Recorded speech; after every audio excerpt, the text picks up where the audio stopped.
Sierra de Historias, con Alberto Garín. Cuando hablamos del gótico, la primera idea que viene a nuestra mente es una solución formal, el arco apuntado u ojival. En realidad, si algo caracteriza la arquitectura que hemos denominado gótica a partir del siglo XII y hasta comienzos del siglo XVI, fue una serie de innovaciones técnicas, tanto en la división del trabajo como en la especialización de la mano de obra, que es lo que realmente permitió alcanzar la magnitud de las obras góticas que también conocemos hoy, comenzando por las catedrales. Lo más llamativo es que uno de los elementos más significativos de esta destreza arquitectónica son estos arcos de medio punto que enseñorean buena parte de las casas de finales del siglo XV y comienzos del XVI en buena parte de la península ibérica. Siendo arcos de medio punto, parece que estamos en la antítesis del gótico, donde, como decía al principio, el modelo es el arco ojival. Pero son arcos de grandes dovelas, gigantescas, que muestran la habilidad que estos arquitectos llegaron a alcanzar en el manejo y en el montaje de la piedra. Pero no podemos quedarnos solo en esa destreza constructiva. A la larga, estas grandes portadas lo que vienen a hacer es dar acceso a unas casas que muestran un nivel de desarrollo económico a finales del siglo XV, sobre todo en la Corona de Castilla, que puede muy bien explicar los acontecimientos históricos que se vivieron a finales de ese siglo XV. La Casa de los Picos de Segovia fue construida a finales del siglo XV por el regidor Juan de la Hoz. El elemento más significativo del inmueble son las puntas de diamante, los picos, que cubren toda su fachada principal. Esta moda de cubrir el edificio con un motivo decorativo repetido innumerables veces se puede remontar al Palacio del Infantado de Guadalajara, cuya fachada, también con picos, se concluyó hacia 1483, obra de Juan Guas. Otro proyecto de Juan Guas, o quizás de Enrique Egas, es el Palacio de Jabalquinto, en Baeza, de nuevo de finales del XV, cuya fachada está recubierta de puntas de diamante y de clavos de piña, entre otros motivos. Y aún podríamos citar otro edificio más de fachada decorada con un motivo repetido sin cesar, la Casa de las Conchas en Salamanca, encargada por Rodrigo Maldonado de Talavera a partir de 1493. En todos estos casos estamos ante una arquitectura que reflejaba el éxito económico de sus propietarios en estos finales del siglo XV. Pero ¿solo tenemos 4 ejemplos?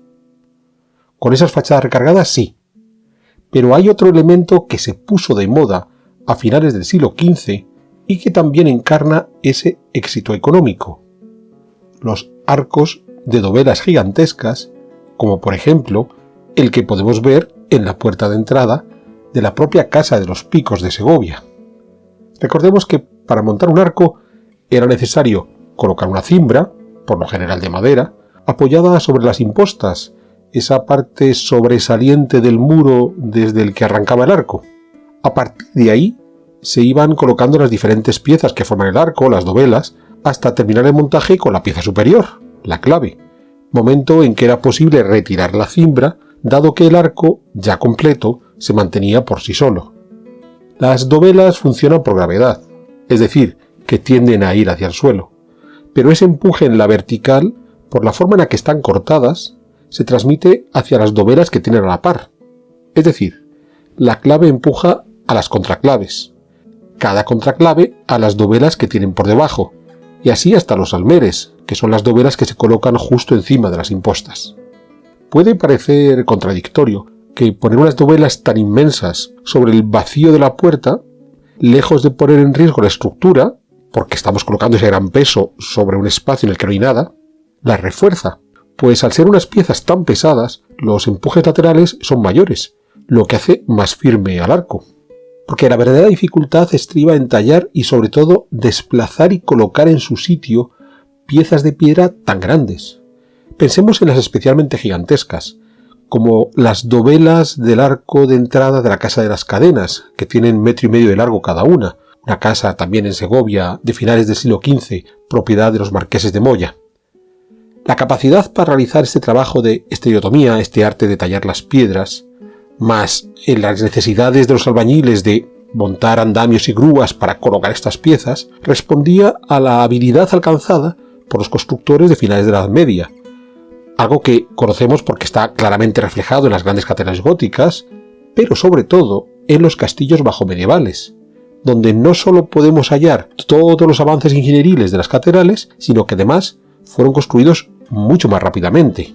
Es más, las novedades tecnológicas en realidad nacían en los castillos y llegaban a las catedrales, no al revés. Pero también podríamos preguntarnos por qué en estos tiempos tardogóticos el arco empleado en estas entradas no fue el apuntado, como podría esperarse a partir de las tipologías defendidas por nuestros historiadores del arte, sino uno de medio punto, un arco digamos poco gótico y muy clásico. En realidad, pensemos que puestos a hacer un alarde técnico, los arquitectos de finales del XV debieron considerar que aún resultaba más atrevido si se lograba construir estas puertas con grandes arcos de medio punto en vez de con arcos ojivales. Es más, se podía ser aún más audaz, haciendo un arco recto, como el que podemos ver en la casa del condestable de Burgos, más conocida como la Casa del Cordón, y que comenzó a construirse a partir de 1476 bajo la dirección de Juan de Colonia. Aquí las dovelas se engarzan unas con otras al bies hasta formar un dintel. Sin duda, la habilidad estereotómica del cantero fue notable, pero no es la moda que se impuso, optándose por utilizar grandes dovelas pero con arcos de medio punto. Con todo, en algunas ocasiones podemos encontrar algún nuevo giro en la composición, como en la entrada al archivo diocesano del Burgo de Osma, donde el intradós del arco, la parte inferior, ha sido tallado formando dos series sucesivas de arquillos polilobulados, o en una de las casonas de la Plaza Mayor de Sigüenza, en Guadalajara, donde ese intradós toma una forma conopial. En muchas ocasiones el arco podía estar enmarcado en un alfiz, tal como acabamos de ver en la casa del condestable de Burgos, el alfiz es el cordón, o en el archivo diocesano del Burgo de Osma. Un alfiz que podía ser un sencillo rectángulo, tal como puede observarse en la casa Buitrago, junto a Santa Eulalia en Segovia, o mostrar una forma más quebrada, como ocurre con la casa de las Concepcionistas de Segovia. En cualquier caso, siempre era una construcción en piedra, incluso en lugares donde dominaban las fábricas de ladrillo, como ocurre en Olmedo, Valladolid, donde entre docenas de casas de ladrillo también hay sitio para una casona con su gran arco de piedra.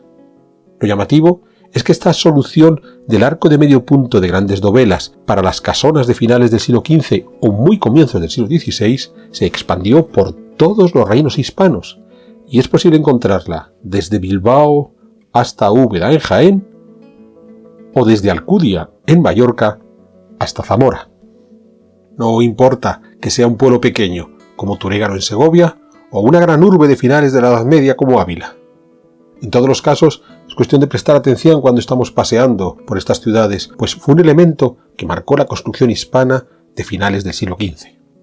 Lo curioso es que no solo ha pasado desapercibido para los historiadores, pese a ser un referente cronológico y de estatus social muy llamativo, sino que además en muchos casos han sido muy maltratados estos arcos. En algunas ocasiones se les ha borrado la parte superior, para abrir un balcón o una ventana, como podemos ver en algunos ejemplos de Almonací de Zorita en Guadalajara o de Arévalo en Ávila. En otros casos, lo que han quitado es la parte inferior del arco, para agrandar la puerta, como podemos ver en una casona en el centro histórico de Zamora. Lo llamativo es que ninguna de estas alteraciones parece haber puesto en riesgo al arco en sí, por lo menos de momento, lo que demostraría que estaba claramente sobredimensionado. En cualquier caso, son todos arcos de ese breve lapso cronológico entre los 1480 y los 1510 que narran una singular historia de éxito. Todos estos señores enriquecidos que se hacían construir sus nuevas casonas, invirtiendo entre otras cosas en contratar a los maestros capaces de levantar esos arcos de grandes dovelas, nos están hablando de unas coronas de Castilla y Aragón en plena expansión económica. No podemos olvidar que estábamos asistiendo al final de la Reconquista, a las campañas en Italia y al inicio de las exploraciones en América. Para lograr todo esto, era necesario tener una financiación importante, y estas casonas de los arcos de las grandes dovelas son la mejor muestra de esa capacidad económica. Los españoles cruzaron el Atlántico buscando riquezas, buscando más riquezas, porque pudieron hacerlo dado que ya contaban con los fondos suficientes para lanzarse a esa aventura, tal como demuestra, insisto, la omnipresencia de estas casonas de los grandes arcos por toda España. Y vamos a concluir con un último ejemplo de esta trascendencia del arco de grandes dovelas, el caso de Tordesillas, en Valladolid. Cuando en 1509 Juana I de Castilla llega a Tordesillas para permanecer allí hasta su muerte en 1555, podríamos preguntarnos hasta qué punto Tordesillas era una ciudad digna de albergar a una reina. Al recorrer hoy sus calles es fácil encontrar varias de estas casonas de grandes arcos, curiosamente la mayor parte de ellas en un estado decadente, lo que no nos impide entender que a finales del siglo XV Tordesillas era una gran ciudad. Después de todo, allí acudieron los emisarios de Castilla y Portugal en 1494 a firmar aquel tratado en el que se dividieron el mundo. Y lo firmaron en una casona levantada en esos finales del siglo XV, hoy Museo del Tratado, a la que, curiosamente, se accede a través de una puerta coronada por un arco de medio punto de grandes dovelas.